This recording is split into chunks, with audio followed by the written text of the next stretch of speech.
একসময়ে এক শান্ত স্বভাবের গরু পথ ভুলে গভীর জঙ্গলে ঢুকে গেল। চারদিকে শুধু গাছ, পাখির ডাক আর অচেনা শব্দ। গরুর একটু ভয় লাগলেও সে ধীরে ধীরে হাঁটতে লাগল। কিছুদূর যেতেই এক হরিণ তাকে দেখে অবাক হয়ে বলল, তুমি তো গ্রামের প্রাণী, জঙ্গলে এলে কিভাবে?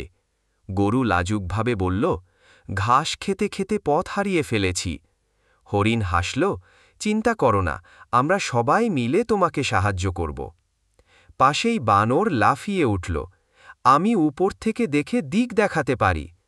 আর কাঠবিড়ালি বলল, আমি শর্টকাট পথ জানি।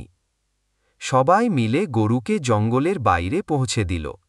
বিদায় নিতে নিতে গরু বলল, আজ বুঝলাম জঙ্গলে ভয় পাওয়ার কিছু নেই যদি ভালো বন্ধু থাকে। হরিণ হাসিমুখে বলল, বন্ধু থাকলে জঙ্গলও ঘর হয়ে যায়।